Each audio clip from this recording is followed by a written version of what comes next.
Testing 1, 2. Testing 1, 2.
Sudden just went. That was funny.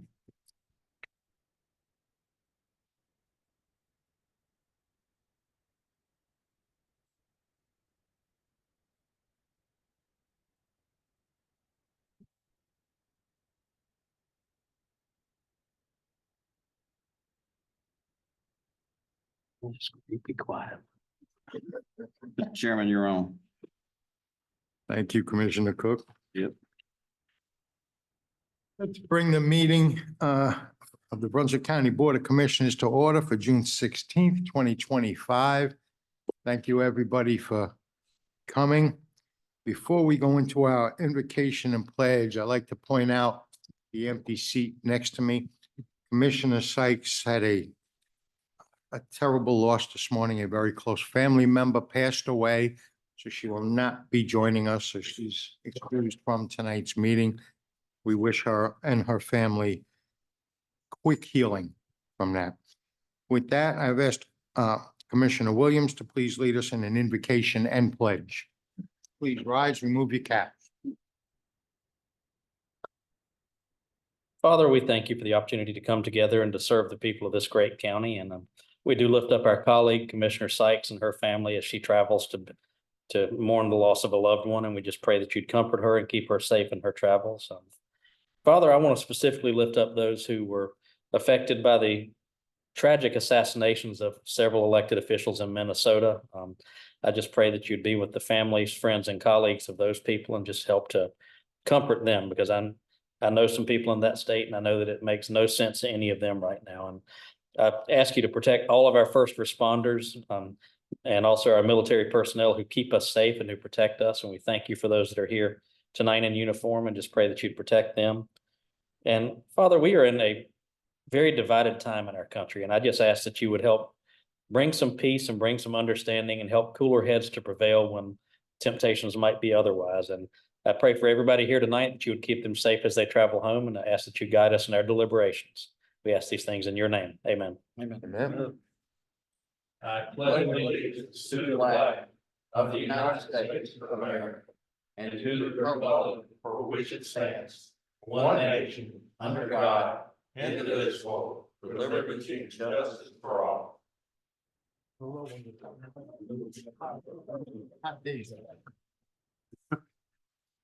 Share that before. All right, moving on. Any adjustments Yes, sir. or additions? Yes, sir. I have one, if I could. Under administrative, number 5, from the county attorney, the proposed litigation for legislation for prohibiting open burning. I would like to pull that while we gain additional information on that. And some of the additional information I'd like to see come back to us to evaluate prior to placing it back on the agenda is I would like to know what forestry actually participates in once they issue the permit. Do they monitor the ongoing activities to ensure that the burn as prescribed by state legislation is done that way? And then I'd like to get a count and a number on the actual allowed permitted burn sites within the county, not these temporary sites of land clearing, but those that are operating as operators for that have a burn pit or burn site set up that's an ongoing site, just so we have an idea of how many of those that are in the county. I was contacted by several people about this, and I am worried about the transportation of this material and making sure that there are places to carry it to if we were to go this route. But I do want to make sure that currently that those that are doing land clearing are following the state legislation on that. And I think if we follow up with forestry and y'all are able to come back to us and let us know that prior to placing it back on the agenda. So that's my motion, is to remove item 5 on the administrative agenda. Is it a motion to approve the whole agenda minus that item? Minus that, yes, sir. I will second that. All those in favor, please signify by saying aye. Aye. Okay. This is when we move into public comments. You all know the rules. You have 3 minutes. It is not a back and forth. We will not be answering questions directly. We will direct staff to look into something. So, like I said, each speaker has 3 minutes. When you come up, please state your name and address for the minutes. And let's keep all comments civil. No personal attacks, no obscenities or derogatory remarks. Let's keep it as nice as we can. And again, do not expect us to go back and forth with you. Okay, first name up on my list, Mayor Rich Alt of Southport. Come on up, Mayor.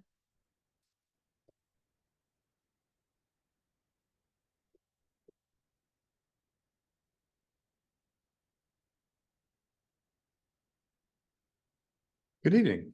I'm actually here to compliment Commissioner Thompson for taking on a topic that's really complicated, has many facets, and it's going to take us some time to noodle through all of that.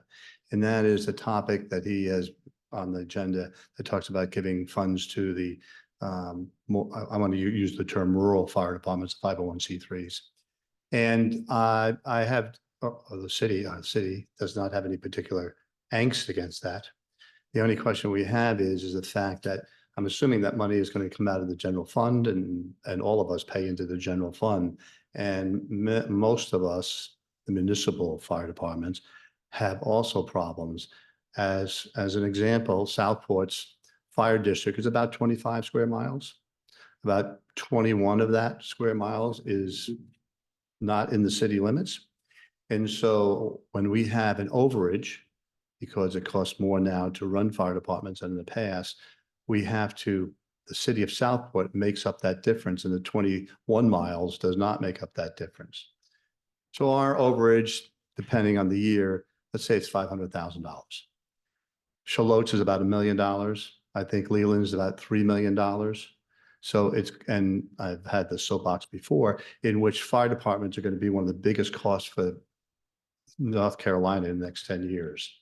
Because the volunteers are aging out and you can't get young volunteers in any number to replace them. And so we're all going to have to hire professional firefighters, as Mr. Thompson's bill reflects, putting 4 on each fire department 24 hours a day.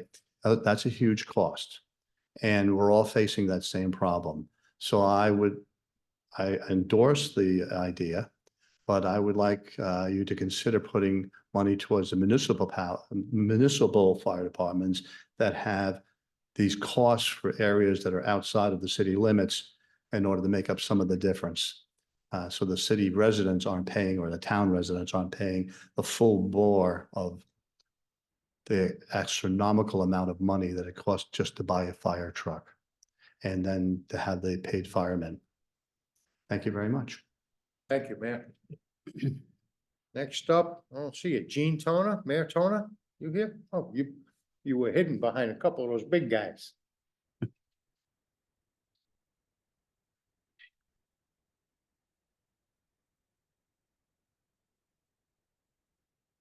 Good evening, Jean Toner, 3753 Selwyn Circle. I commend the county for addressing the volunteer fire department staffing issues.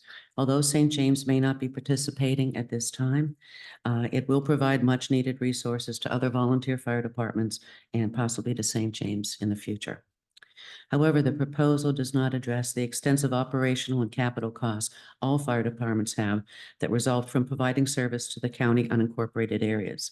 This has required St. James to order an additional pumper at a cost of $850,000 and a ladder truck for $2.1 million.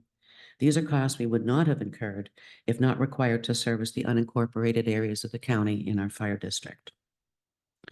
Our county fire fee compensation of $111,000 is very inadequate. The town is currently providing for this year's budget $800,000 in addition to the almost $3 million in capital expenditures. We hope that the planned discussions to address fire fees will recognize these burdens and adequately address them. Costs will only continue to increase as the county approves more and more development in our fire district. The county should also require during subdivision approvals that developers contribute land and possibly some construction contribution as other counties require when developments are approved. I want to thank Commissioner Thompson for spearheading the development of the wildfire open burning item. This is necessary to protect residents and property from the impacts of wildfires in our high hazard county, and I hope that this item does return to the agenda in the future. As we approach severe storm season, I again ask that the county do more to protect county residents and property from the impacts of stormwater flooding. Every year, as I can't see what color I'm on. Every year, as we see more and more development, we experience more flood damage to homes and businesses. More roads and bridges collapse. Insurance costs rise and our state funds are stressed. Evacuation routes are inadequate for the current population. This can be mitigated if the county would adopt best practice stormwater management. Please stop clear cutting, require larger vegetative berms, and revise the UDO to require developers to have a 100-year storm for stormwater management. You are all aware of the increases in storm damage we have seen over the years. You can take action to mitigate this. Protecting the lives and the property in this county is your first responsibility. Continued failure to recognize these safety issues and take action to protect property and resident lives is considered negligence. Thank you. That concludes the public comments. That's everybody that signed up. Moving on. We move to the approval of the consent agenda. So moved. Second. Thompson, Williams.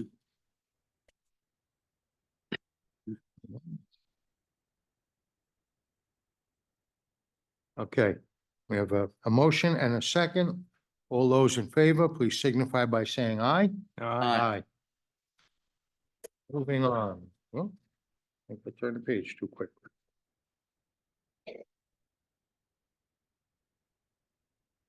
Steve, this is what I was talking about. They're not the same agenda.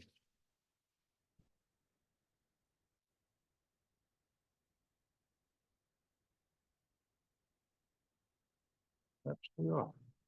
Presentation should be next. I have a different agenda for something. I don't have this entire page. Yeah, I don't either. I don't either. Yeah, it's because the ones we just got. Yeah. Okay.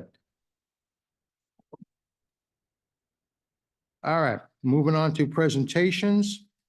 The cooperative extension. Presentation by the NCACC Conference Youth Voice Delegate, Mackenzie Prevost? Is it Prevost? Well, come on up. Hi, everyone. I am Mackenzie Prevost. I'm 17 and I'm the delegate for Youth Voice this year. I love being a part of 4-H and I'm so excited to have this experience. I love being a part of 4-H because not only do you get to make friends and spend time working with animals, but also provides crucial life experiences such as being a leader or knowing how to talk to people. It also helps me. I've always struggled with talking to people, but I have gotten better at it in the small amount of time I've been involved in 4-H. It also helps me to be a leader. I've never been one to follow the crowd, and I've always made my own path. And 4-H supports me in that every day. But not only does 4-H support me making my own path from everyone else, they also encourage me to be me and supports me being different and being my own person. And with all this being said, I would like to thank you all for providing the funding to keep these programs up and running. And I'd also like to thank Jamie for planning these fun yet learning experiences and always being there to answer any questions that you may have, even if it's not during her work hours. All the skills I was talking about are something I'm going to use in my career. I want to have my own hair salon. I want to do hair for people I know can't afford it. Not everyone has the money to spend $25 on hair, but I want to make it possible for them to get their hair done. I want to have a free haircut day right before school starts for kids that want their hair done, but their parents can't afford it. Because although to some of us it might not seem like a lot, it would be to someone who can't afford it. I would want to be able to do teenage girls' hair for prom and be able to see their faces when they look in the mirror with a big smile because they feel pretty.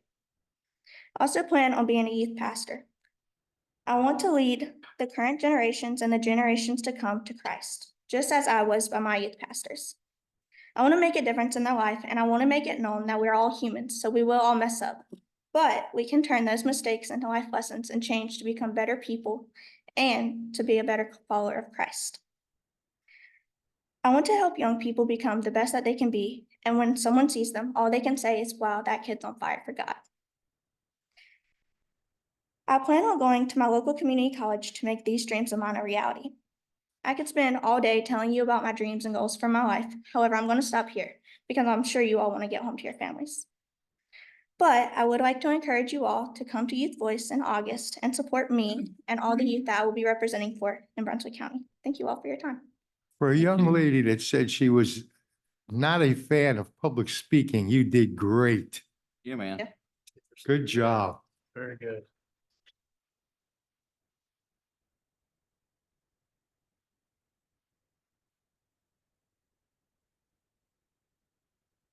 Mackenzie, I understand you wanted to take pictures. If you have others with your group, tell them, come on up and we'll come down and take pictures with you.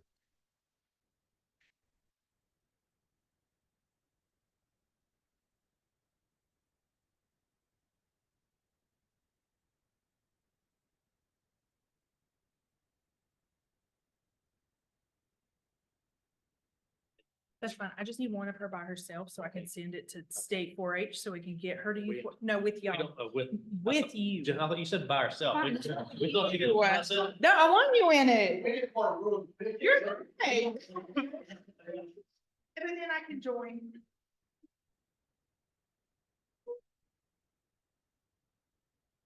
I just gotta have something to send to show proof that we're here.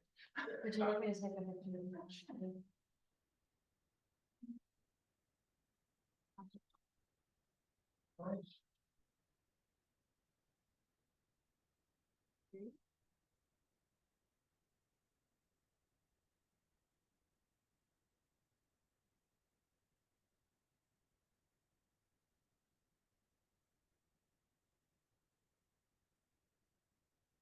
right, thank you.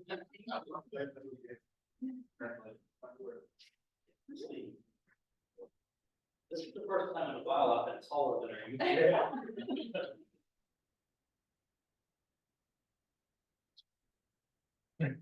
Yeah.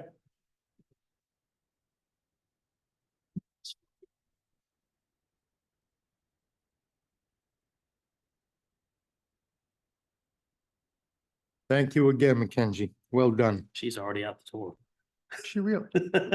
Smart girl. Okay, next up, we have planning. Planning Department's Residential Development Dashboard. Welcome, Kirsty. Good evening. I'm excited to be here to share a new valuable tool called the Residential Dashboard with you. And this dashboard offers an interactive map that provides information on residential development within the county dating back to 2015. It is designed to make important data easily accessible to the public, to the planning board, to you, as well as to staff. With this tool, users can track and analyze residential project data in a clear, user-friendly way. Another key purpose of this interactive map is that we can also share information with NCDOT and they can track residential build out. And this helps to ensure that transportation improvements are installed at the right time based upon actual development progress. So we're able to put two goals in one and come up with something. Joining me tonight to walk you through this new exciting tool is Garrett Huckins. He is our GIS planning analyst, and he is instrumental in creating the dashboard and its data with what that holds in it. So. Thanks, Rick. Welcome, Gary. Welcome. Good evening, commissioners. It's a pleasure to speak with you guys tonight. I want to thank you for the opportunity to allow us to present this residential dashboard to you guys. Kirsty did a great job with the introduction, so I won't do any more of that. We'll just get kind of right into it here. So the residential development dashboard is divided into 6 sections: the data highlights, the approved developments, a proposed development section, abandoned and active developments, annex developments, City of Northwest developments. And then we will be adding a new section in the near future showing denied developments. So just getting into those briefly, each one of those sections. The first one is that data highlight section. This section gives the user statistical summaries of various development data points. So as you can see on the top left chart there, that one's showing the number of developments approved by year. The one on the top right is the number of units approved by year. The one on the bottom left is the development's average completion by year approved. So this graph hopefully gives the user a sense of how long it takes for these developments to be fully built out. So as you can see, about 10 years ago in the 2015 and 16 range, most of the developments are completed. They have fully built out their units. Whereas if you go back about 5 years, ones that were approved in around the 2020 timeframe are right around 50% built out. And then that section on the bottom right will just give numerical totals for the various sections. So as you can see there in the green, it's showing you the total approved developments and total approved units in this time frame. The next section, this section we envision will probably be the one that's most used on the dashboard. This is the approved development section. This shows information for major subdivisions and planned developments that have been approved by the county planning board. This section also includes approved multifamily developments, some of which might not go to the planning board, but we still include them on this dashboard. On the right there, you can see all the information that is available to the user when they click on a development. I won't go over all of them, but I do want to highlight a couple here. So it will show the approval date, the number of approved units, unit type. So whether we're talking about single family, duplexes, townhomes, multifamily apartments, so on and so forth. This will also show the number of units built. And when I say units built, I do mean these have been completed. These have gone through the permitting process with the county. They've been CO'd, they're ready to move in. We also show the approved plan. So this would have been the plan that the planning board saw and approved when they got their approval from them. And then in the near future, we will also be including the number of units under construction. So not only just the units that have been completed, but hopefully giving the user a sense of the overall construction activity that's currently happening in that development. The next one is the proposed development section. The proposed development section shows information for major subdivisions and planned developments that are currently proposed but are awaiting a hearing with the planning board. It also shows multifamily developments. We don't put these developments on this map right away once we get like an email from a developer. We do require them to go through our technical review process. A lot of the times those plans can change quite dramatically when they go through that process. But once they go through their process and they submit to us a post-TRC plan, we will put them on here. And that section shows all the same information as the approved one, with the exception of built out units, of course, and an approval date.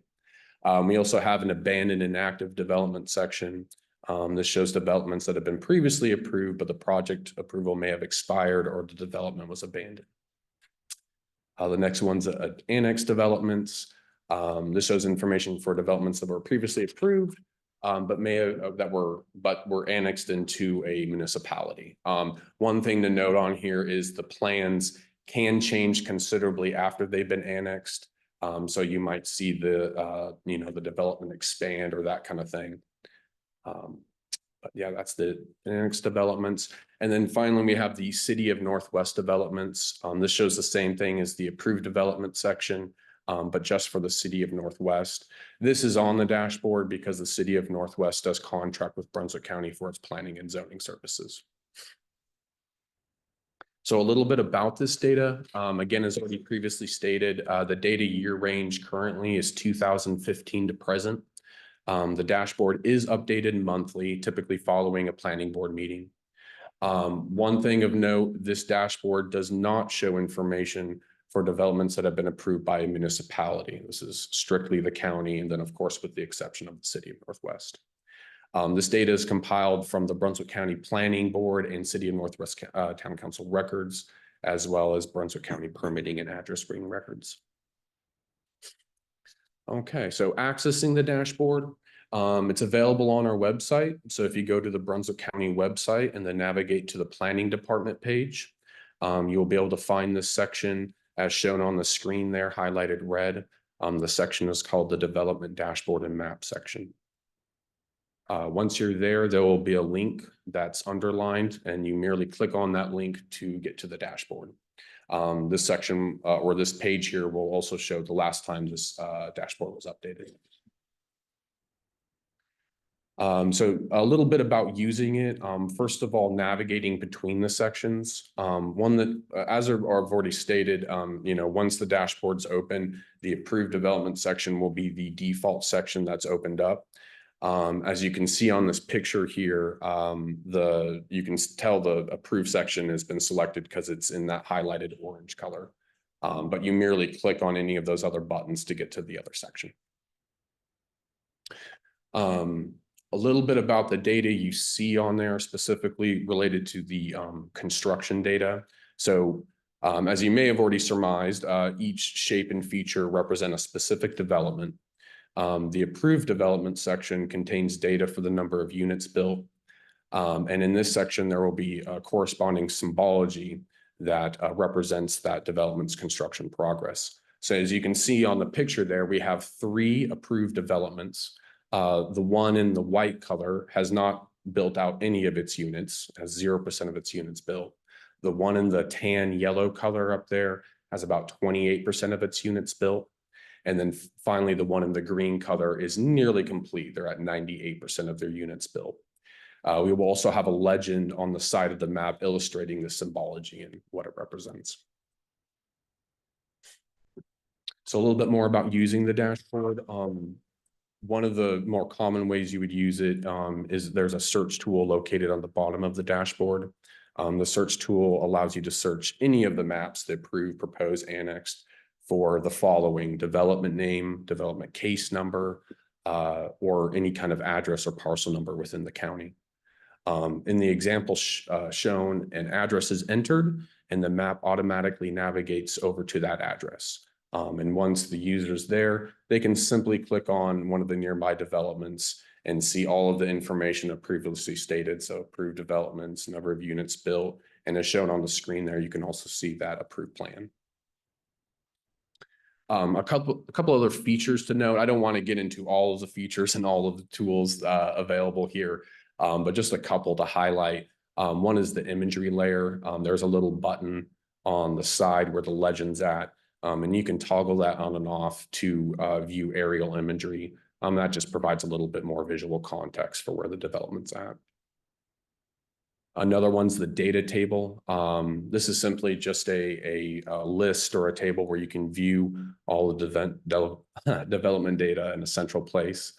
You can also export this data to, say, Excel or something like that if you're looking to do further analysis. All right, and coming soon, we do have some planned improvements for the residential development dashboard. As I've already mentioned, we're going to be including a denied development section, and then the number of units under construction. We also want to start rolling back the clock a little bit on this. We want to start adding developments that predate 2015. We see a lot of benefit to that. It's a little bit more work, but we're going to be working to include some older ones going forward. Also, right now, I do want to stress this dashboard is definitely best viewed on a computer. Not too great of performance when we go to a smaller screen like a tablet or a phone. I am going to be working, though, on improving that format. So hopefully in the near future, this will be a lot more usable on, say, an iPhone. And then a couple new dashboards in the pipeline. We are planning on a rezoning dashboard to basically just show rezoning cases in the county, as well as a special use permit dashboard. And then finally, a commercial development dashboard, similar to the residential one here, but we have heard quite a bit of feedback from the public and other people about wanting a dashboard that shows commercial development. And that's pretty much all I got for you guys. Any questions or anything? Garrett, before you got to that very last line, all along, I've been thinking, I hope we're gonna do this for commercial property. Yes, sir. Because I'm a little sick and tired of people calling me on a daily to ask me, when are we getting an Olive Garden or a Target? It's pretty much, these guys get the same thing. It's constant. I look forward to adding that to this, but this Yes. is very interesting, Yes, and sir. as my brother down here always says, it's pretty dynamic. Okay. Yeah, I look forward to checking it out when I have a chance to play with it. Obviously, you Awesome. can only get so much of a feel looking at it. You know, I want to dig in. Oh, yeah, this is, yeah, you'll definitely, using it, it'll definitely help quite a bit. If you guys, though, while you're using it, have any questions, please feel free to reach out. I would love to help you guys out if you need assistance. I do have one Mhm. question. I'm only thinking this because of our utilities, our sheriff's office, our fire departments. When will we reach out to the municipalities to have them join in and partner in this particular software opportunity? We really hadn't planned to expand it to areas outside of unincorporated Brunswick County. I mean, that's something we can discuss in the future. I mean, I'm just thinking of so many different municipalities use county services. And I'm assuming that county services would be one of the groups that would be using this more than the rest of us. Why we wouldn't want to include the municipalities, especially, I mean, I heard you mention Northwest. Yeah, but I know that we're offering similar services to many other municipalities, and why those municipalities aren't included in this as well. So I'm just Some saying, is that jurisdictions- something that we can reach out to the municipalities? Jurisdictions have their own equivalent. I know the town of Leland has their own equivalent type map. Sure. I don't know about all of them, but I do know Leland has their own.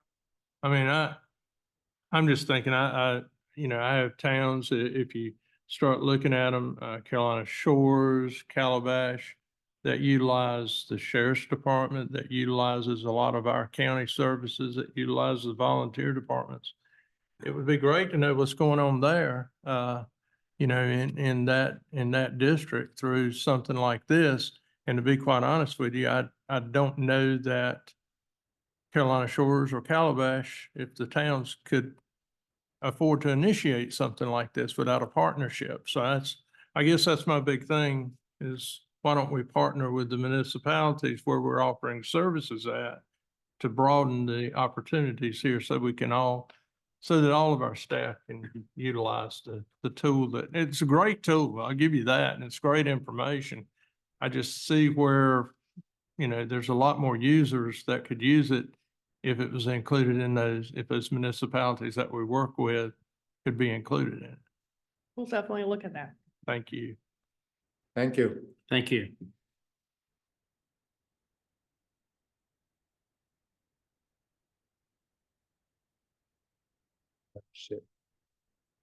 All right. Now we're going to move into the public hearing on the budget ordinance, which doesn't require a motion because we left it open from the last meeting, correct? We could just go into this. Yes, sir. Now, I have the list for the public hearing, which, like the last meeting for the public hearing, nobody signed up. I will give an opportunity. Would somebody like to come up and say something about the budget?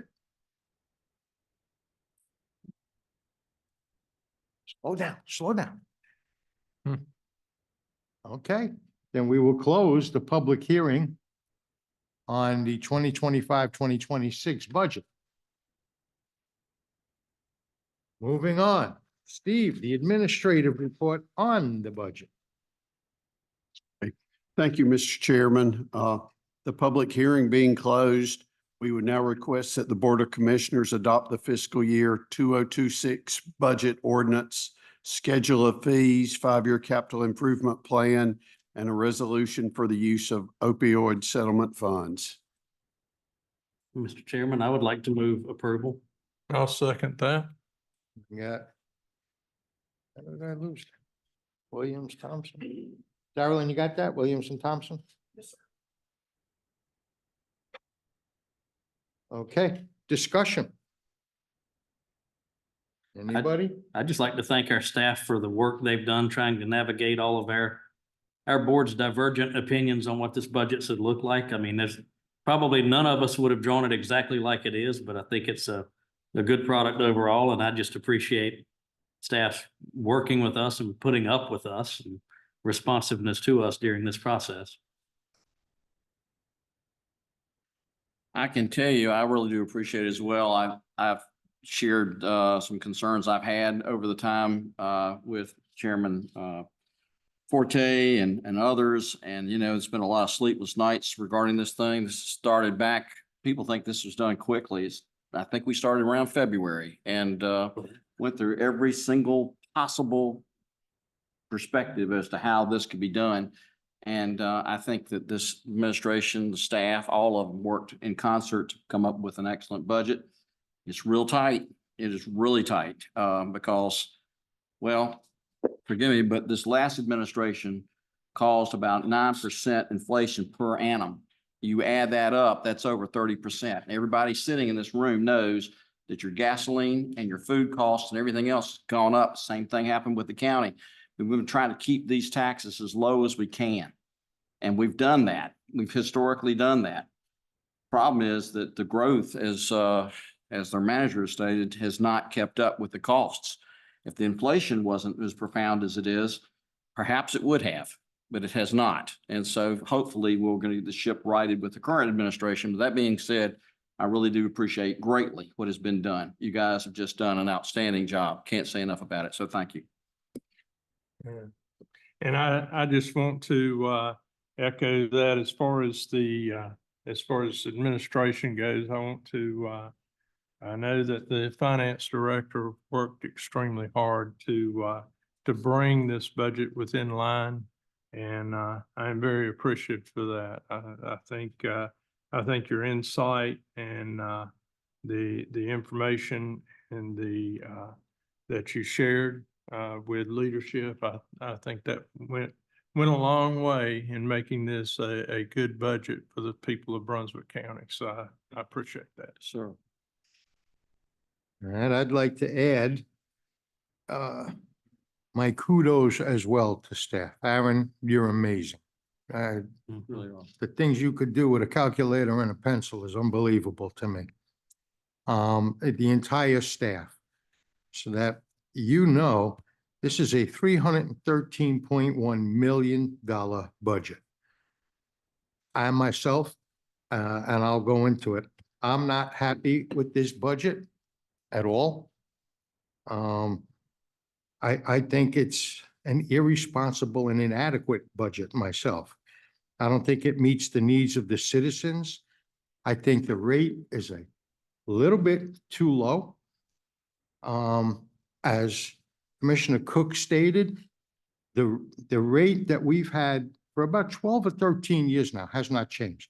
I don't know about you guys, but my home budget certainly has changed in that time. We keep going to revenue neutral, and it's worked and it's been great. But it'll keep up with growth, but it will not keep up with this runaway inflation. Again, as my fellow commissioner stated, over the last 4.5 years, inflation is approaching 35%. I don't know what it would take to keep up with that. It's bizarre. I think I had asked for a 0.5 cent tax increase. It means little, but it would have helped. By not doing it, we have cut public safety. The libraries are getting their funding cut. We have a funding agreement with with our school system, the public schools. So they get 36.5 cents of every tax dollar. So we're costing them roughly $800,000 that they would have gotten with a 0.5 cent tax increase. Nobody wants a tax increase. I'll be the first one to tell you that. I own multiple properties. I don't want it, but there are times you don't have a choice. We did manage to hold on to most essential services, so I'm grateful for that. But we had to, in order to keep this rate, we had to dip into ARPA money. We had to dip into the fund balance, and we had to steal from Peter to pay Paul just to keep the rate where it was. I think our citizens deserve more. Our greatest asset is our citizens. There's 175,000 people in this county. And I think we need to give them what they need. And I don't know, if you ever looked at the bumper sticker on the back of my car, it says, focused on our future. That's been my motto since I started running for office back in 2011. So I prefer to think long-term and strategically than just today.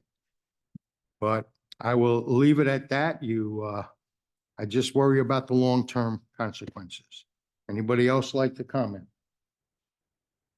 I think what you're saying is correct, and it truly is. The thing is, it's easy to say, you know, if somebody voted for a tax increase, well, then the media is going to have it in bold and it's going to be flown by a banner plane. He raised your taxes. Well, the reality is the costs are not keeping up with the growth, and that's because primarily the inflation. And that being said, you're right. But the thing about it is we have to pass a budget. And we have done everything we can to be able to hold this as hard as we can to be able to make this where there's no increases in taxes. And my hat's off. I mean, Steve and Aaron, everybody, they went to bat because we were haggling over $800,000. $800,000. That's how close we were. We went back and forth trying to figure out how we could be able to close that gap. And we figured out what could be pulled from the fund balance, which is non-reoccurring funds. What can you pull that's non-reoccurring one-time stuff? Where can you be able to, you know, move things around to be able to close that $800,000 gap? And we did. They did. And that's how we got where we are today. Otherwise, we wouldn't be able to do it. So he's right. We are looking at the future. And the thing is, there may have to be, if you will, a come up as far as, you know, the income coming in. But the point being is we're going to try again, yet again, to hold this line without raising any taxes. It's very, very difficult. But if you didn't have this man right here and these gentlemen and the people over here, as well as the staff, administration, and everybody in this county working in concert to be able to do that, this would not have been possible. Not have been possible. Luster County would never been able to see anything like this. This is an outstanding group of people who have worked really, really tirelessly to make this thing work. Okay. I got one more thing. I was going to keep my mouth shut, but I got one more thing.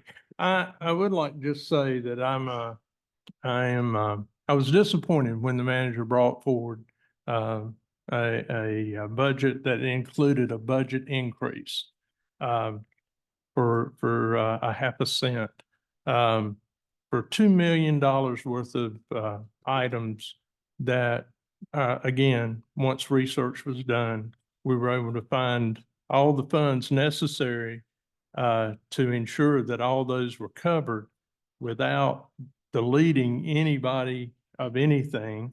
And so I think that, again, I give kudos to our finance director for being able to research that and come up with a budget that met the needs of the county. There's no public safety. That we'll talk about that in a few minutes, but there's nothing that was in the budget was left out. Everything was covered that was given to us in a cafeteria plan to make up the half a penny tax increase. All those items were covered. And again, I'm very appreciative to administration, especially finance, for finding those funds. I'm ready to vote. Okay. All those in favor of approving the budget, please say aye. Aye. I am opposed, 3-1. Okay, moving on. Steve, you again, fiscal year 2026, one-time use of reserves to support public and environmental safety. Okay. Thank you again, Mr. Chairman and Commissioners. Here we have an amendment to the FY 2026 budget to appropriate fund balance of $883,569 from ARP-enabled fund balance to support certain public safety and solid waste one-time cost. ARP-enabled reserves were redirected from previously identified board priorities, including a mobile outreach unit, portable shelters, personal protective equipment, and some other unspent funds. So this is the funds that were used to fund some of the items that were proposed to be funded otherwise in the budget. And we would ask your consideration to move forward with this amendment. I'd like to move approval with that, Mr. Chairman. And these are all one-time expenses, just to confirm, correct? Not recurring. I'll second. Yes. Okay, I have a motion. I have a second. All those in favor, please signify by saying aye. Aye. Aye. Okay, moving on, administration, the CPACE program. Okay. Ed, Steve, try to explain this one. Thank you again, sir. And I'll say for this one, and now for something completely different. For anyone who remembers Monty Python. This is a program that was authorized by the General Assembly to provide some specialized funding arrangements for certain commercial and industrial building improvements.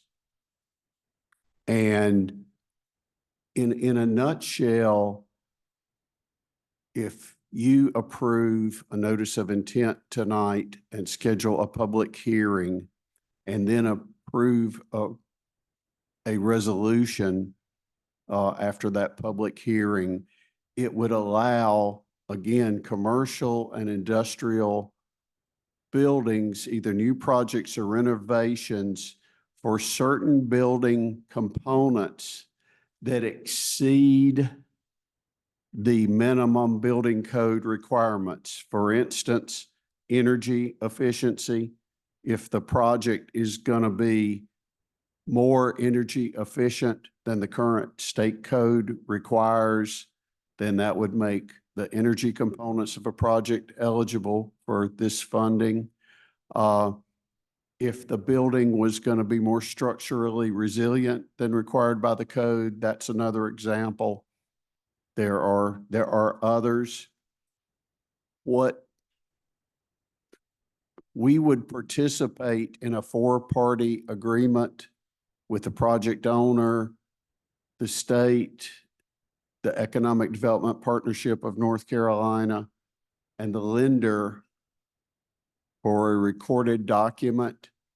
But it is our understanding the county would have no liability for the loan. The primary benefit to our understanding is that the project owner would be able to get longer term financing with this arrangement than they might be otherwise. As of the last time we talked to the state, New Hanover County and Gaston County had approved this arrangement. But there were no actual parties that had applied for loans under it yet. Again, the loans, it's completely a private market transaction. And the Economic Development Partnership of North Carolina, the nonprofit economic development organization for the state, is the state administrator for it. And Brunswick Business and Industry Development would be the local administrative entity for it. As I say, to the best of our assessment, there is no financial risk for the county. There is a limited amount of work to be done here on the front end. And then each time a business wanted to borrow through this program, there would be a document that would have to come before you for your approval and to be recorded. Jason Semple from BID is here tonight, and if you have more in detail questions about it, he might be able to answer some of them and say it's really pretty new. Since our neighbor across the river has approved the program, if we didn't approve it, it could put us at a slight competitive disadvantage. We really don't know how big this program will grow across the state at this point. So this is statutorily driven. We have no liability. We have no vested interest. We're not really party to the loan. And this is something that basically the state has said to us that we need to approve, even though it's just primarily academic, because the thing is, we're not party to any of this, but what it does do for the businesses who apply, that gives them the ability to have greater financing capabilities. And that in turn would able to bring additional businesses possibly into the area. Is that basically what this is? Yes, sir. Additional businesses and in the state's opinion, businesses of higher value, so it could incrementally increase our local tax base. Thanks, sir. It's my only question is, I guess, for our chairman, since he and our vice chair, since they're on the Economic Development Board, has that board discussed this? Not yet. Jason, did you want to come up and answer questions? I had to make some phone calls about it. I had to talk about it, so it's, yeah. So, what's your question? I don't guess- know. I mean, does this sound like something that you guys are interested in pursuing? My question initially was, has the Yeah. Brunswick bid board discussed it? But it sounds like you guys have discussed it as a staff. So this program's been around in other states for about 15 years now. It comes up every now and then on new projects for RFIs that we're considering. Typically, that is for renewable energy type projects that we see that in a formal sense. It is something that is a new instrument, if you will. As the county manager mentioned, the benefit is the extended loan terms.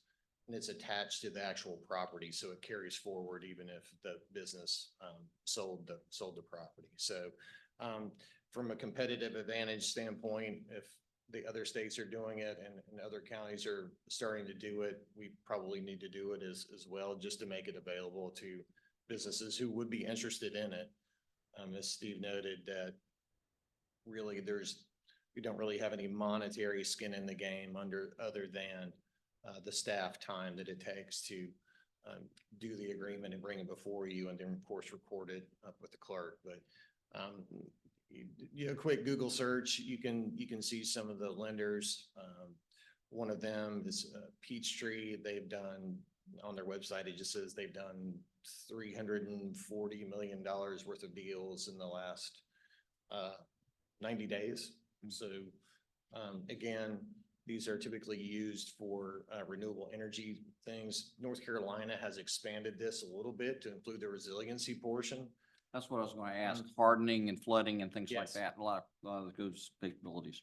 Right. So again, exceeding the building code, if Yeah.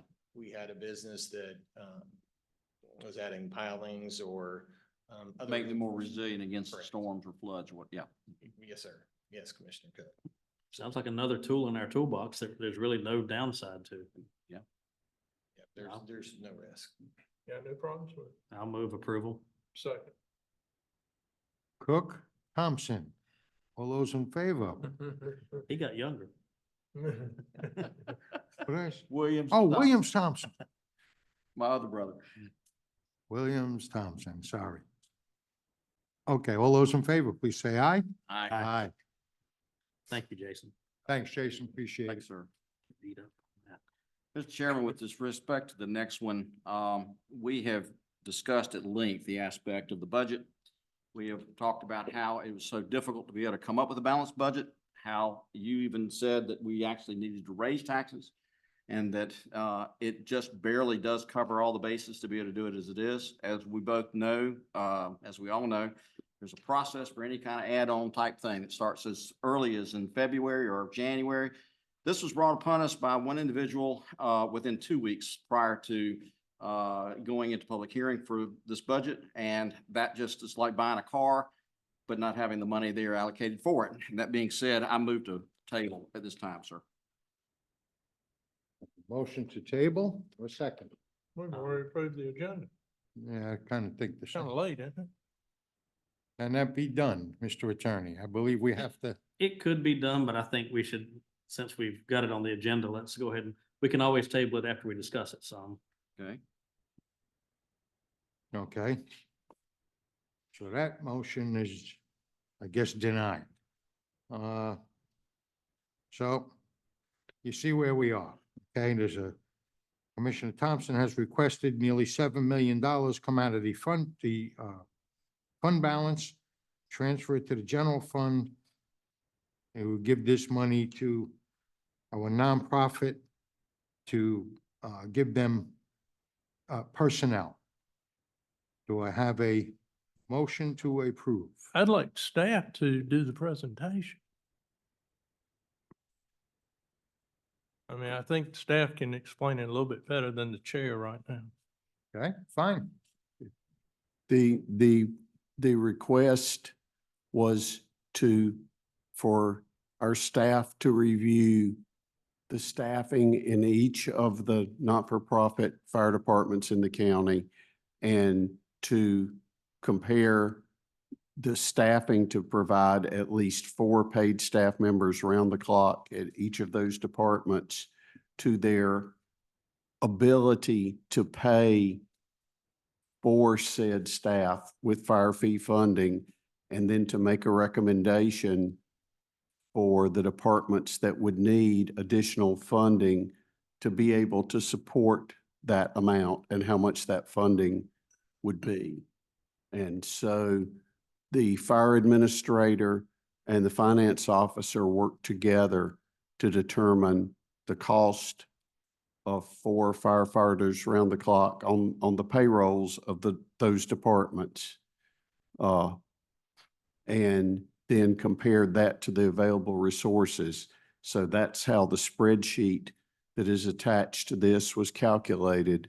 And I believe and Commissioner Thompson, you please correct me if I'm speaking incorrectly about this piece of it, but the way we understood it when Commissioner Thompson made this request was that the idea of doing this from the general fund as a one-time bridge to lead us to hopefully in the next fiscal year, FY27, that we would have in place a completely new funding mechanism for the fire departments that would assure that anyone that was responding to fires in Brunswick County, at least the ones under the county's purview, would have sufficient professional staff available to respond.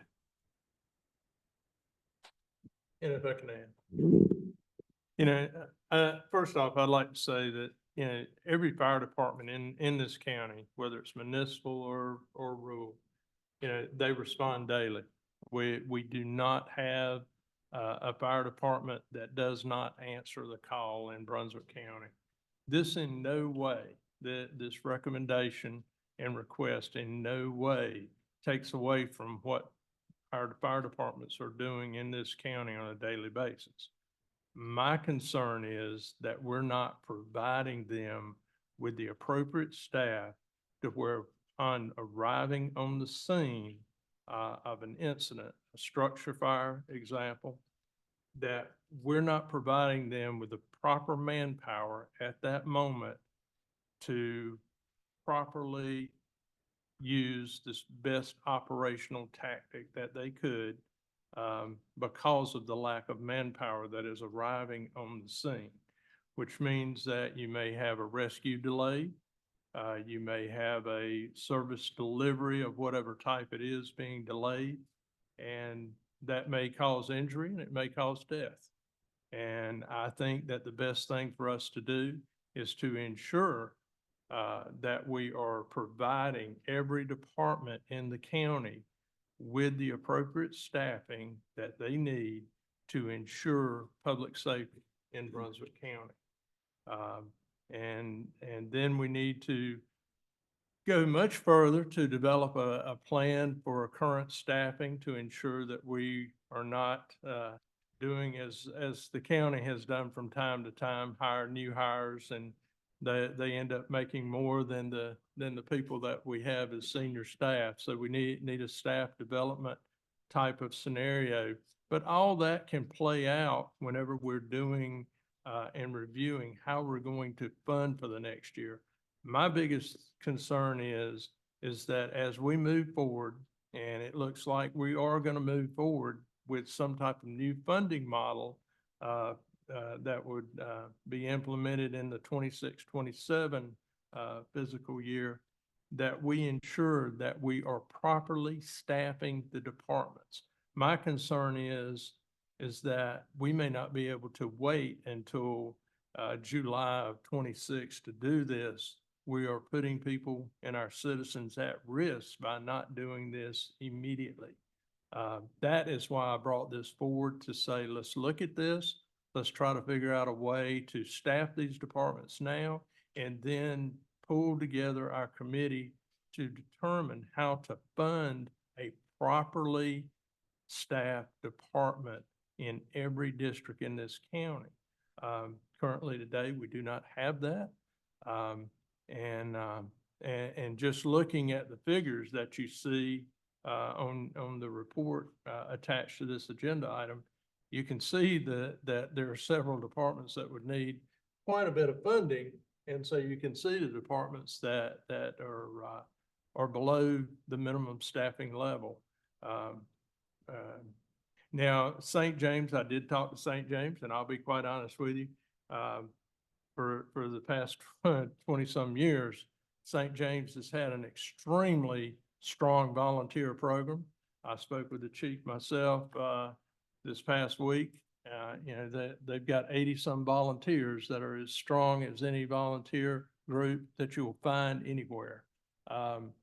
They could probably opt out of this right now, but as you heard the mayor step up, whenever we go into phase 2 and we start looking at how to fund these rural districts and the impact that the rural district is having on the municipality, they've got an expenditure just in the St. James district, in the rural side of it, between a news station, an apparatus that you heard about that they really didn't need until they had the development going on in the new area in the rural area,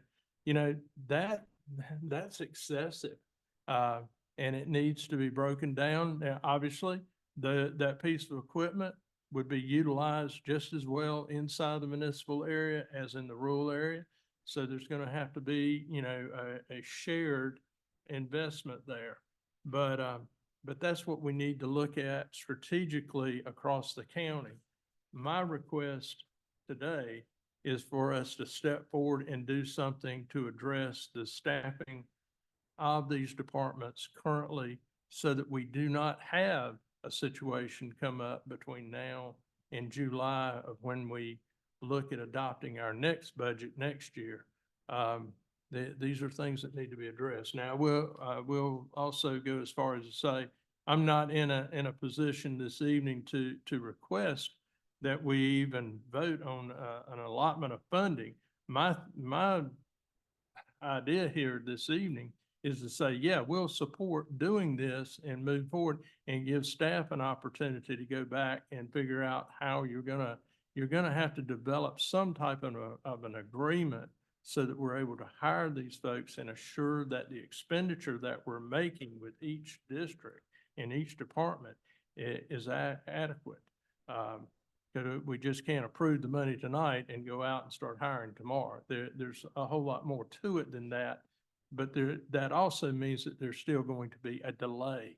And every day that there is a delay leaves an opportunity for an incident to happen. And I just think that it is the right thing for us to do to have standardized staffing in every department in this county. Every citizen deserves that in this county. And so that's where I'm at this evening. I would just like for y'all to embrace the concept and ask staff to say, staff, all right, come back together and show us really what the cost is going to be and show us an agreement that we can agree to. And that's all I'm looking for.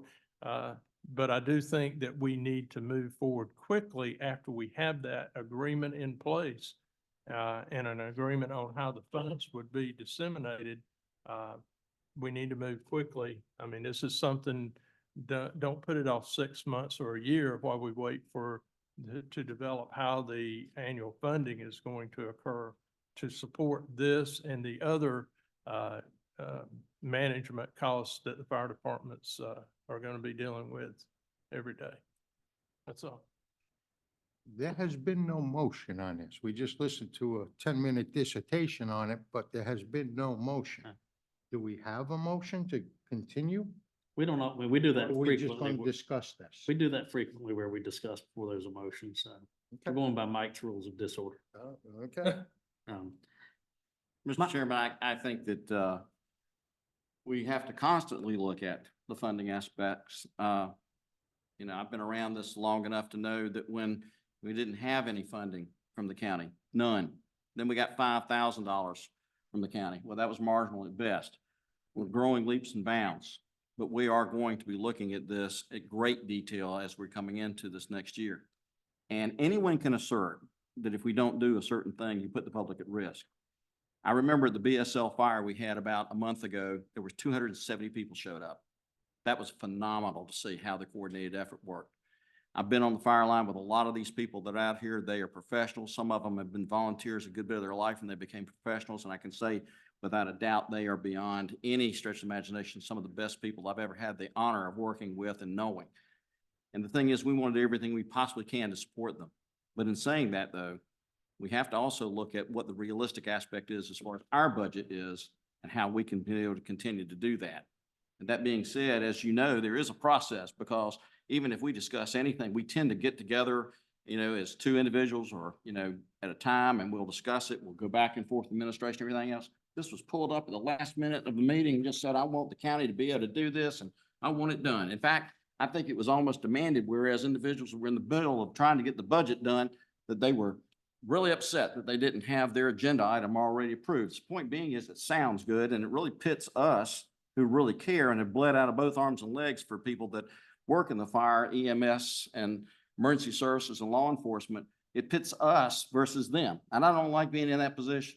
I don't like anybody being able to say that, oh yes, because you don't do this, that what you're doing is you're putting the public at risk. I have to say that's not the case. The thing is, people work their rear ends off, try to make it work. They go from can to cane to try to do it. There is money for EMD calls that ought to be appropriated. I've already tried to do that back in March. And the thing is, I wasn't able to do it because the budget was being so tight. We were saying we're gonna have to do this in this next year. There have been other calls where people have gone way above beyond. But the thing about it is we have to continually evaluate these things. But at this point right now, to be able to say, hey, you've got such a tight budget, let's just throw another $7,000, $7 million on top of that. This in fact is a reoccurring expense any way you look at it, because for when you take it out of the fund budget, the fund balance, that's a one-time thing, like when you buy a building or when you do something like that. This is a reoccurring aspect. We're going to have to look at the entire aspect, and that is our game plan for this next time, is to look at how are we going to fund these fire departments so they're going to be whole, not only from now, but as we continue on down the road. That's what we're going to be doing. We have a commitment to do that. And as I believe you've said many times, that public safety is job one. It truly is. And I have to say one last thing. I truly resent individuals that come up here from time to time, throw rocks at us, shake their fist and say, well, you don't do any good on the evacuation. Problem is people don't evacuate when we tell us. You can talk to anybody in emergency management, law enforcement, or anything else. People are told when they're supposed to leave this county and they don't do it. And then what happens is they complain because the roads get full. Well, the truth is there were all kinds of conference calls ahead of time. And there's people sitting in the back of this room right now that spend an inordinate amount of time being able to plan for evacuations. And they do an outstanding job in what they do. But there are people come up here and they don't know any better. And they just sit there and say, y'all need to do something. And they don't even know about roads, for crying out loud. They think that we maintain roads and they get upset because our roads are not maintained or the flooding or whatever. Well, the reality is that's done by the state of North Carolina, not by us, because North Carolina doesn't have that ability. But getting back to this point, sir, I just want to say this, that we appreciate and commend the individuals that serve in the fire, rescue, EMS, and law enforcement community. We do everything we possibly can to support them, but we have to be very careful in the way we do budget. And it sounds good, appreciate the input, the idea of it, but the thing is, we just have to do the best we can at what we can right now. So that's all I have to say, sir. Commissioner Williams? The thing that I think everybody up here agrees on is that long-term, we're going to have to do fire funding different. I don't know that there's any agreement yet on what that's going to look like long-term. There are 5 people up here. There are probably 7 different ideas on what that'll look like long-term, because the devil's in the details on that. And I'm reminded of a situation a few years ago, and I don't remember if I was on this board or another board that I'm serve on because of being on this board, but we were halfway through a payroll study and somebody made a motion to give everybody an arbitrary raise halfway through the payroll study. And I voted against that because I wanted to see what the study said before I committed to that raise, because we needed to know what the path forward was. That's kind of where I'm at on this. I think, while I'd be okay with revisiting this once we know what the path forward is. I'm not okay with using a one-time $7 million fund balance to create a bunch of recurring expenses that we don't know how we're going to fund next year. And we even received an email from a chief today expressing that concern, and also expressing concern about what about the equipment you've got to buy for those people we hire. And I just think we may have a county-wide fire tax. We may have requested fire fee legislation. We may have fire tax districts. We have no idea what that's going to look like, what the contract with these departments is going to look like as a result of that, because it will have to be different. And I absolutely think we've got to do something differently, but as far as the long-term plan, we need to know what that is before we stake out exactly what we're going to do. I do commend Commissioner Thompson for bringing up this discussion. It is a challenging discussion, and there's no easy answer to this. It's I've been laying awake at night thinking about this topic for several years about what are we going to do long-term, because I believe all but one fire department in my district is maxed out now on the fire fee. And the fire fee is not cutting it, but then we brought it up the other day, and somebody who represents a coastal area in another legislative body started saying, well, ad valorem is going to cost my constituents more. So there's already a point of disagreement. So this is not going to be an easy process for what this looks like long-term. But I think, to me, that's where I'm at on it. I think we need to know the path forward before we have you guys go put people on the hook to quit whatever job they have now and come to work for you before we know how we're going to pay them next year. Again, I will be against this for a variety of reasons. As was pointed out by my colleagues, you don't go into your fund balance to pay for what will be recurring funds. That's a one-time thing. If we were buying a building, if we were buying land or something, or equipment for the county, that's what the fund balance is for. It is not for payroll. We have no idea what the fire tax is going to look like. As Commissioner Williams stated, we might wind up back at the legislature and ask for another doubling of the fire fees. I've been staring and working on this fire tax for about 3 months. It is so complex. And just taking $7 million and throwing it out there right now sounds dangerously close to becoming a county-wide fire department, which is, I don't think any of us want. The fire tax, understand, we really haven't delved into it that deep yet because we've been so concentrating on getting this budget passed, because this is mandated. We have to have this done by the end of this month. We will now dig in deep on this fire tax idea, but I'm going to tell you, it's complex. I don't know how you do it. For the citizens that are watching online, we are looking at somewhere between a 10 and 14 cent tax increase. Silly numbers. I don't know how it'll get broken down. I already know of a municipality or two that has told me personally, they're going to opt out. They want no part of it. They'll just fund their own, which affects the overall county. So, and whatever we come up with, we have to know and be concrete with it basically by the first week of January. Okay, because we have to present it to the municipalities so that they could do their budgets next year, because every municipality and every county statewide has to have their budget done by the 30th of this month. They need to know that number by mid-January the latest. Am I correct, sir? I would say that's about the time. 5 months to put together the most complex tax increase you will ever see. There are a million variables. Every time I come up with an idea, 3 come from this side saying, that might not work because of this, because of this, because of this. So and I am really, really good with numbers. Okay, it's kind of my thing. And it is so complex. Poor Aaron, I pray for him because this is not easy. He had hair when this started. Yeah. And I don't know that the fire tax will be ready to present by January, which means that come July 1, we will not go to a fire tax.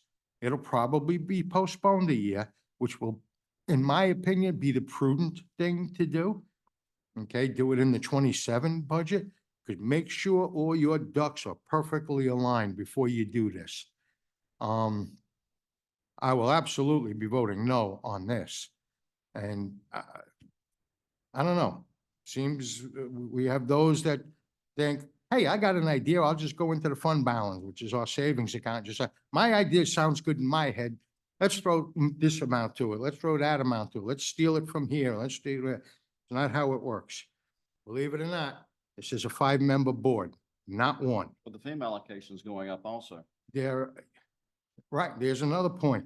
Next year, going to be a school, aside from this fire tax, there's going to be a school bond. We desperately are in need of new schools. FEMA is talking about tripling or quadrupling the threshold for storms where they will cover anything.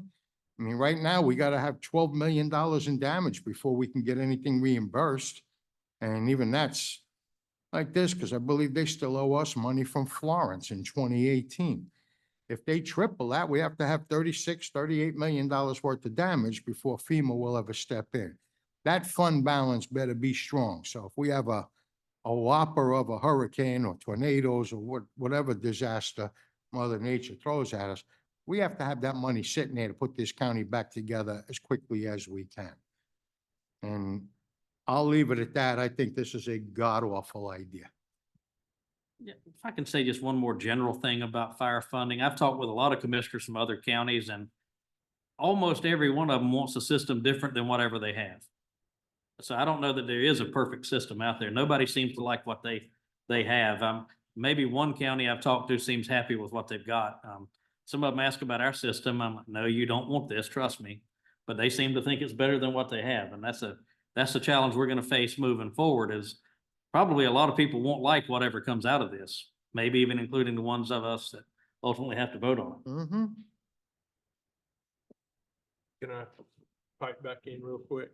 I will say, obviously, I do not have the second support to move this item forward. So that's done.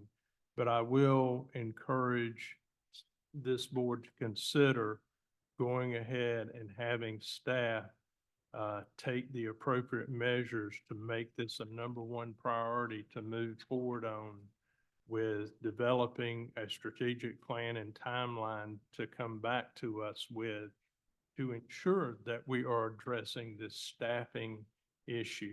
It's my understanding that New Hanover County is getting ready to hire somewhere in the neighborhood of almost 24 positions in their fire service. As they laid off 90 employees. Well, it won't be from the fire service area, because as they're fixing to hire, that's going to be a drain from our county for the people that we have that are working for the salaries that these fire fees generate. Guys, we're if we had an issue with our EMS, we step forward and we address it. If we have an issue with our sheriff's office, with staffing, we step forward and address it.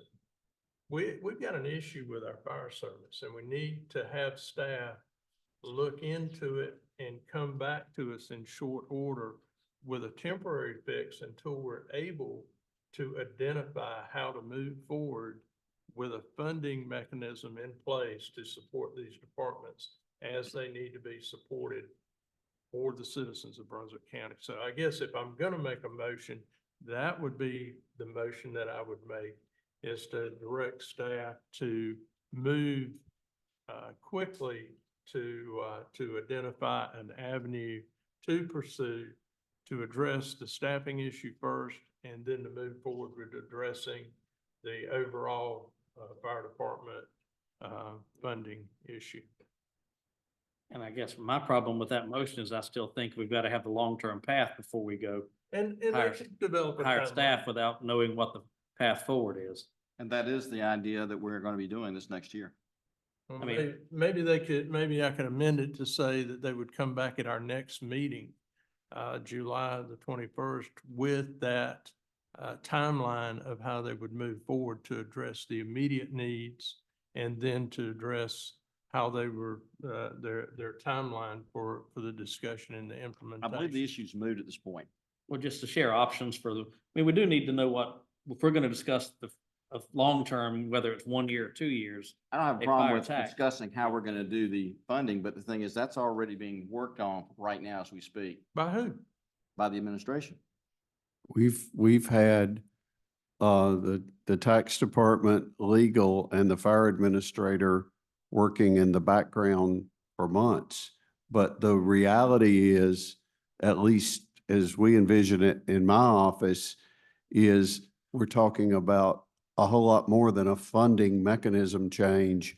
We need a system change. We need to make sure that our fire districts are really logical, given the population growth and distribution in the county.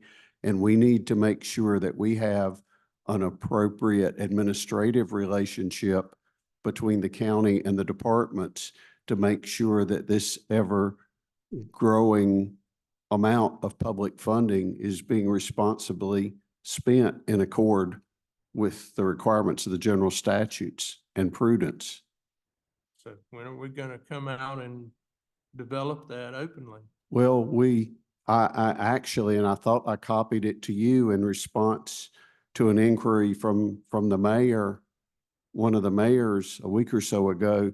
We said by late summer, we would like to have several alternatives to take public and to the mayors and the chiefs and to the 5 of you to talk about some alternative strategies for service delivery and for funding. And we said our objective would be to have something ready as close to a consensus as we get to by January of 26. Because you have to have it ready for the municipalities. That would be wonderful. So can you take that and put it in a timeline and bring that back to us? I don't think you have to have a timeline. That's what we're trying to say. It's Well, already being worked on. I mean, we can bring it back, but I've already told you what the proposed timeline is. Okay. So January of 26, we'll have something in place We, to recommend. we want to have some alternatives by late summer and then have time to work with all the departments and the municipalities, some alternate scenarios. And then, yes, it's our objective by the time that the 5 of you come together for your As well as with the fire goal chief. retreat in January, that we have a recommended strategy. And as well as with the fire chiefs as well. Yes, absolutely. Say the fire chiefs and the municipalities are very key players in this. We just felt we needed to develop some plausible alternative scenarios internally rather than just sort of gather people together and say, hey, what does everybody want? Because we know just because of the nature of human beings, that would not really be productive. And, we sort of tried that 7 or 8 years ago, and a tremendous amount of energy went into it with no real tangible result other than more money in a system that still didn't work very well. I'm good. I'm good with that, if he's gonna do that. We're I mo- just want you to realize though, and I know you do, I know you do, you see these figures that y'all came up with, and you know what the figures are that the fire fees are generating, and the figures that we came up with are in addition to the fire fees that were generated. And we haven't even talked about the rural areas that are covered by the municipalities and what needs to be done there. So, I mean, we're talking an enormous amount of funds. So. We're aware, and have already been talking about some alternative scenarios to make sure we can comply with the statutes and make the funding available. That's why, Chairman said that there's probably in excess of, what were you saying, in excess of 10 cents possibly? It's somewhere between 12 and 15 cents. Yeah, well, that might even have to be a Fire tax. referendum because you're statutorily prohibited to go beyond 10. So, There are scenarios that you can. okay. But, We're gonna be but we fleshing need, out. we need to be able to, whatever amount we recommend, we need to be able to defend that those are going to be dollars well spent and it's going to be effective. Can I at least get the group to agree that this is a priority? We already have stated that. I think we're all on the same page there. We already said that in great detail. And that's already been worked on by the administration and it's been going on for several months. Right. Thank you. Okay. So what's the next item on the agenda? Moving on. Item number 6, utilities. Donald Dixon, come on down. Is that your money, Ty? He's got his tie on. He says he's giving us money. I come bearing gifts. Good evening, Mr. Chairman and fellow board members. Come tonight to ask the board to approve and accept a grant agreement with EPA for the Brunswick County sewer pump station rehabilitation project. This was a project, a grant that we applied for back in March of 23, along with several other grant opportunities. We actually were, this was the only one that was allotted to us at that time through congressional direct spending and community project funding. And we were notified back in April of this year that we did receive that. This is for the design and engineering of 12 specific sewer pump stations that are in need of rehabilitation. It is only design part. But we do come tonight and ask that you acknowledge and accept the grant agreement with EPA, and there's no signatures or anything required for this, but just want to let you know that we had got a $1 million grant with a $250,000 county match out of the enterprise fund reserve for that work. I, for one, will say this. You bring me $1 million, I'll do a $250,000 match 5 days a week. Yes, sir. That- I wish the stock market worked like that. Yeah. Yes, sir. I guess we need a motion to approve I this. suppose we need a motion to approve, so I'll take a motion. I'll move approval. Second. Williams and Cook. All those in favor, please say aye. Aye. Aye. Any opposed? Okay, Thank you, sir. thank you. That was $3 million. I'll take it. All right, Darrellin, what you got for us here? It's board appointments time. Yes, sir, for District 1, 2, and 4 for the library boards. All right, want to do And these? we have, Yvonne Allen has stepped away from District 1, so Commissioner Thompson. All right, do you have somebody available? You want to do these one at a time, or did you want to? Yes, No, one at he's a time. first, he'd be the first one up. Yeah, I would, for District 1, Oh, that's right, I he's would the one. nominate I think it was James you. Matthews. I'll second. I love me some Jane. He's good, yeah. right. Thompson Williams on that one? Yeah. Yes, sir. And then for District 2, Diana Dornfeld has agreed to continue her appointment in that seat if the Deanna board so Dornfeld desires. happens to be here. She's all right. She's right here. Do we She's need all right. to vote on the one we just did before we move on to that? You want to do them all Sorry. together, or how do you want to do this? It's up to you, sir. We get all the nominations out and then we can vote them in. You if you want to want. just make I'm it one fine. motion? I'm fine with one motion as long I'll- as everybody's okay. I'll move that Ms. Dornfeld stays right where she is. Second that. Okay, Forte Williams. I didn't get to do the motion, I'm sorry. And then for District 4, Library Board, Mary Stillwell has stepped away. What do we have for that? I saw the name, I don't see it in front of me. There we go. Who was it I wanted? Thank you, Leanne. Marlene DeFrancesco. I'll second that.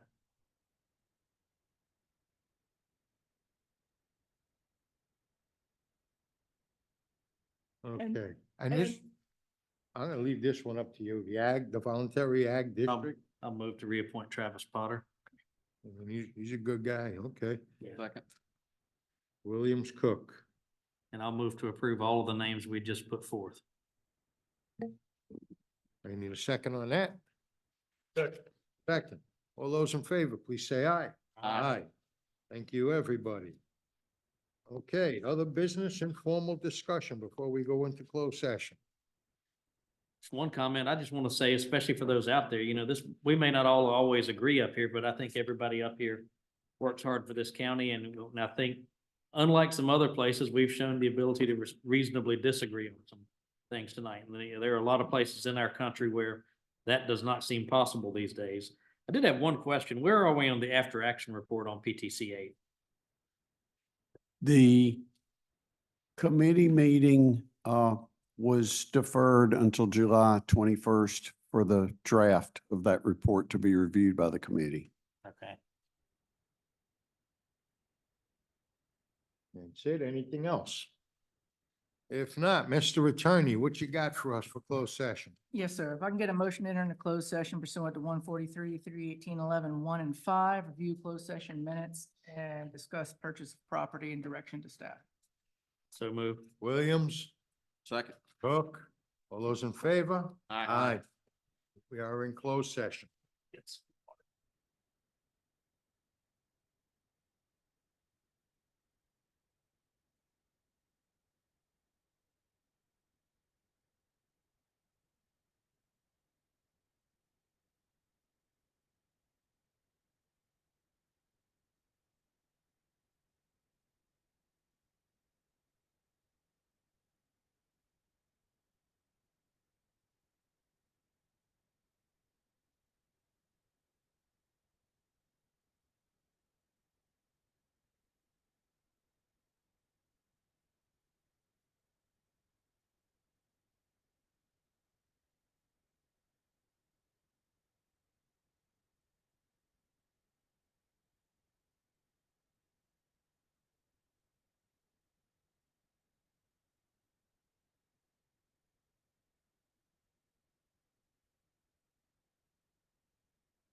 you, everybody, for leaving. I appreciate it. How do you really feel? Really holding back on that one. Thank you, sir. Mr. Manager or Mr. Attorney, somebody want to talk about what happened in closed session? Nothing to report from closed session. That's what I thought. I was Okay. gonna say it A lot myself. of stuff. Motion to adjourn. Thank you so much. Motion to adjourn. Thank you, Mike. Seconded. All those in favor, please say, let's go home. Let's go. Aye. Damn.